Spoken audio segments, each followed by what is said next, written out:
Hello, welcome to the United Soccer Lounge. We had a fantastic weekend in Dallas, Texas, and we have a great week to bring to you on this program. My name is Riley James, and I spent 13 hours in the illustrious relic of American sports that is the Cotton Bowl at Fair Park in Dallas, Texas. A wonderful weekend. Could not be more grateful. I have a long list of thank yous to get to on Friday, as well as just a little bit about being one of the sportscasters that have done a show in that place. 95 years of historical context. And as a lover of sport and as a lover of television, all of that came out in just being in the stadium. But again, I'll get to that on Friday. Today's show is about the women. Today's show is about Pauline MacDonald and Allie Thornton, who made some time for me on a match day in the middle of everything going on and still managed to put up 6 goals on Brooklyn FC. Allie scored twice. Pauline gets her first win over Brooklyn in the USL Super League. A fantastic day, and I cannot wait for you to hear my chat with these two women.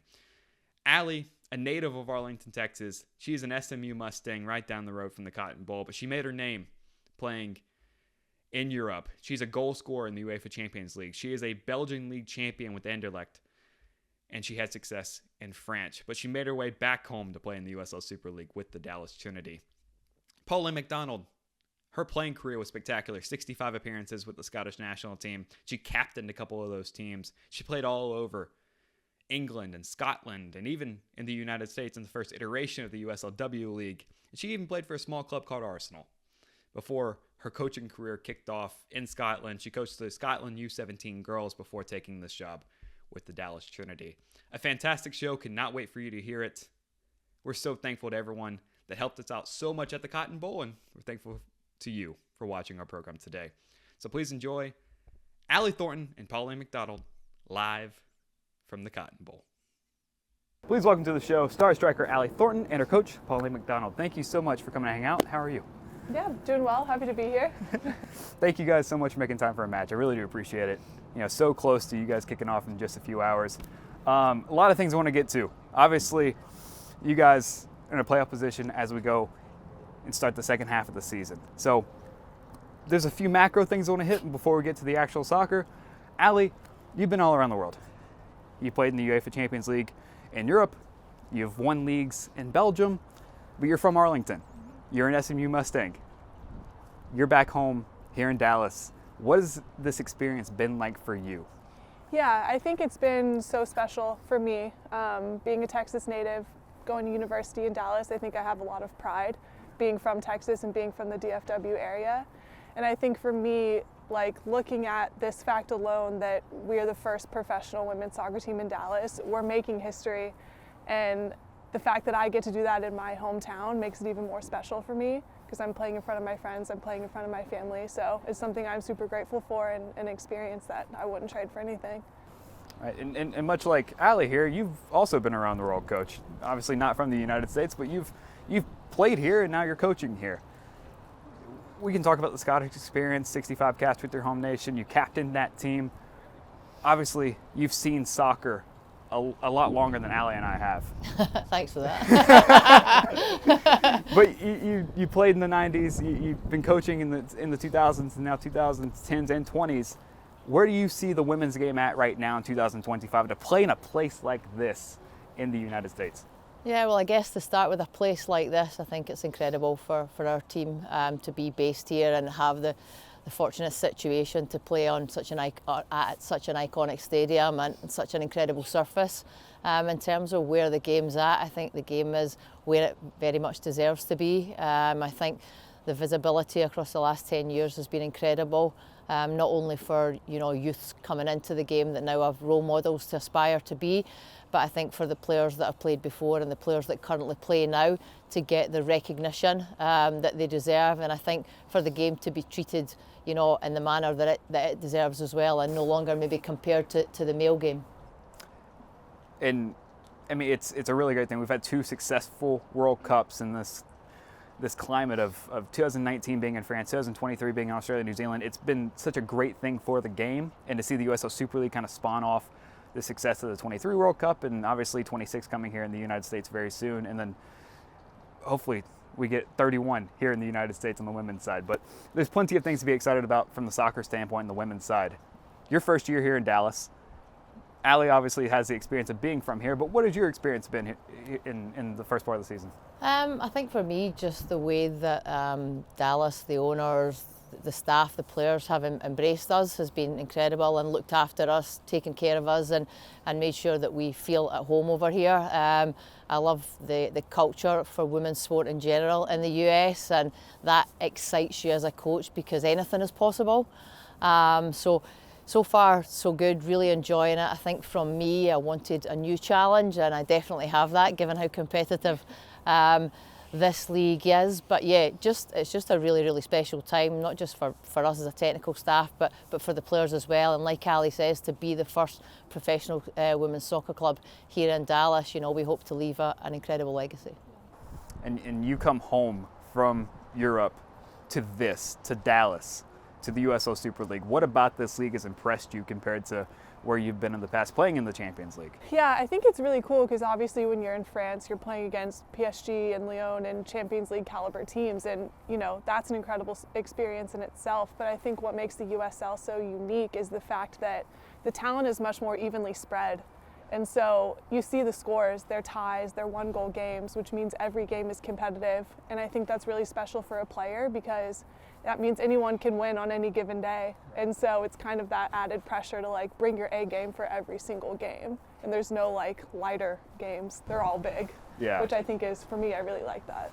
And you guys face Brooklyn today. Obviously they know the result of the match already, but to have those competitive games each and every time, it's been a really great thing for the Super League. But you bring in a level of experience that not a lot of players your age have, right? You talked about the European experience, playing in the Champions League, but just being in the area. What is your place in this team from the maturity aspect and from the experience aspect with some of your younger teammates? What has that role been like for you? Yeah, I think the dynamic of the team is really interesting, not only because, like you said, we have so many different age groups, but also we have players from so many different backgrounds. And so, yes, you have college players who've only played in the States, girls playing from Australia, Europe, all over the place. So I think it's so cool because we're constantly in this position where we get to learn from each other. And yes, like I enjoy being this role of kind of leading by example and promoting that maturity and professionalism, but at the same time, I still have something to learn from our 17-year-old academy players, you know, and so I think it's this really cool situation where everyone is kind of always learning from each other because we all have something really unique to add to the team atmosphere.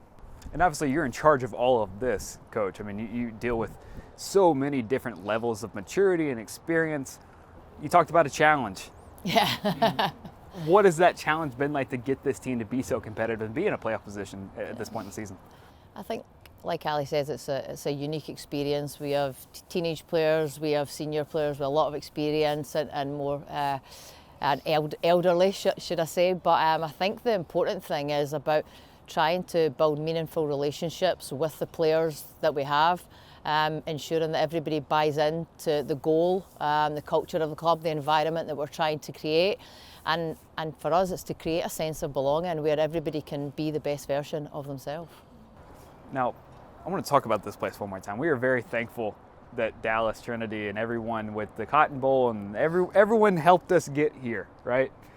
This place is remarkable. Obviously, you guys have played here multiple times now. You've had a whole half of the season to kind of soak it in, and obviously being from Dallas, this is probably very special for you.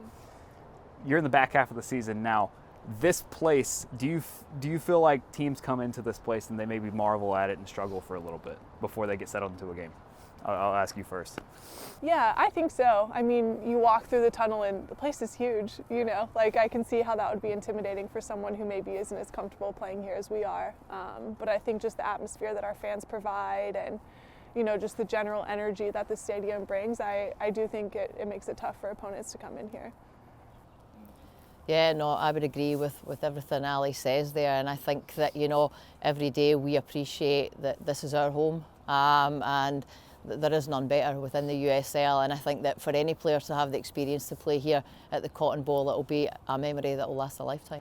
And I said it in my open, this stadium is 95 years old. It's seen a lot of different sports. We've seen hockey here, we've seen American football, college football every year, and now you guys, along with a World Cup, 1994 was played here. this historical context that the stadium brings, and obviously you guys know all about it with the Dallas Trinity, it's been really, really great.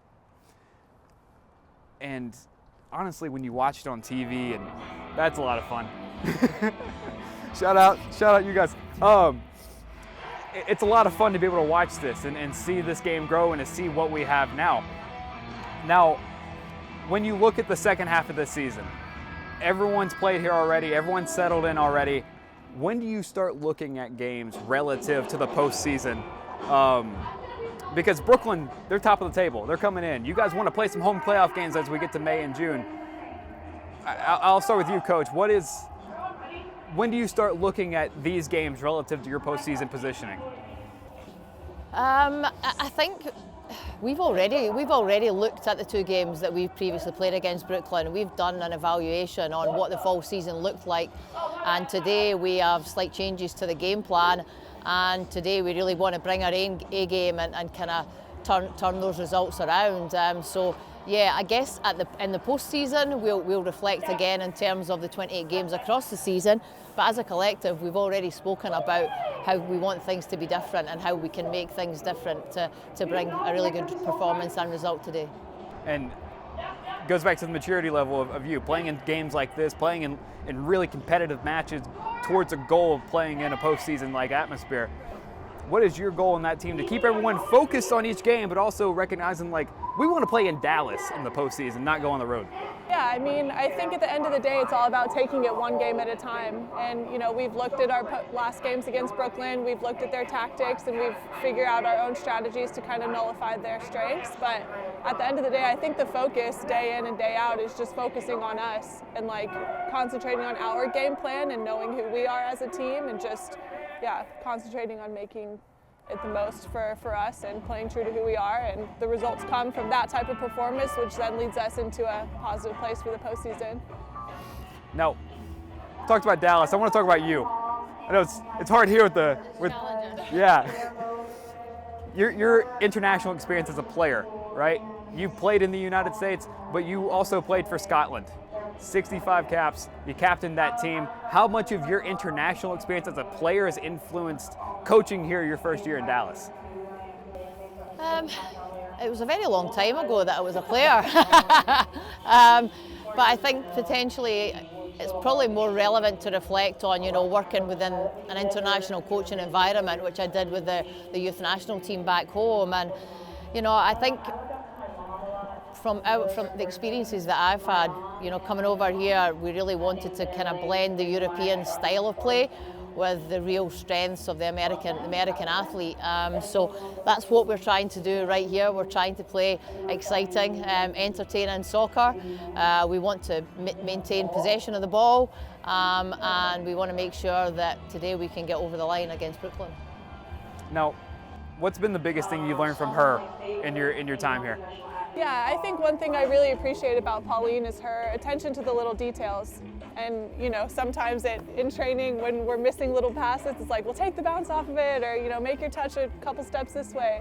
In the moment, it's like, okay, come on, but then you really start to realize the importance of these small, maybe mundane details, because that's what takes you from good to really good and then really good to great. And at this level, everyone's really good. And so it's those little things that kind of start to separate you from everyone else.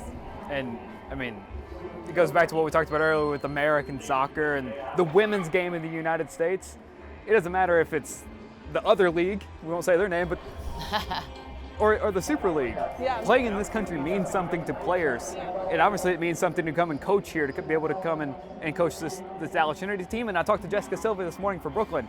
She made the move here because it's the United States and because we have a soccer culture in this country. We talked about the tightness of the Super League. To go up against Brooklyn a third time. You guys have lost both the games you played against them. What has been the talk all week with preparing for this group of players? Obviously they look a little bit different every time they go out, but what has been the focal point this week as a coach? We've made slight tactical changes, which we're obviously not going to elaborate on right now. We were, with the exception of the result in the game in December, we were extremely proud of the way that the players played, the way the executed the game plan, and it, like Ali spoke about just there, it comes down to very, very small margins in terms of how we conceded the corner and then how we were unable to defend the corner in that set play. So that's been a key focus, but also a key focus is that we believe in ourselves, we believe in the game model and the way that we want to play. So as much as the fine details about Brooklyn are really important, it's also important that we are competitive today, we believe in each other, we support in each other, and we elevate each other. And now individually, how do you take that, the week of training, the thought process of losing these 2 games, knowing where they're at in the table? What is that like in the player standpoint to be able to focus for a game like this? Yeah, I mean, obviously fully recognizing that they're top of the table. I think at the end of the day, it's just another game, and still the focus remains on us, and we know who we are as a team, we know the style of soccer that we play, and I think when we are true to that and we play to our strengths and we move the ball well, there's not a team in the league that is better than us. So I think the main focus is just doing what we do best. Well, I thank both of you for coming out. Obviously, it's a wonderful day to play this game. I can imagine the weather is very familiar to you. Very familiar. But thank you both so much for coming out tonight. Allie, stay healthy the rest of the season, and thank you, Coach. Thank you. Appreciate it. Thank you so much to everyone with the Dallas Trinity, Allie, Pauline, my new friends Luke and Kate for helping set all of this up. Again, I have a long list of thank yous to get to on Friday.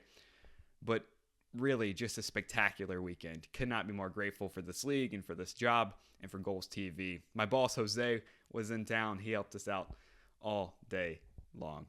But thank you so much to everyone for watching the program. And again, to Allie and Pauline for making time on a match day. If you like this show, you can get in touch with us on the internet. I'm at Riley James IAC on Instagram and X. The show's Instagram account is at USL on Goals. The parent company is at goals.tv on Instagram, at goals_TV on X. You can find the entire catalog of this show as well as many other great creators on www.goals.tv. That will do it for us. Thank you so much for watching our program today. We'll be back Friday with Brooklyn FC's Jessica Silva and Luana Grabias. Thank you so much for watching. And for Pauline MacDonald and Allie Thornton, I'm Riley James. If anyone cares, we'll see you on Friday.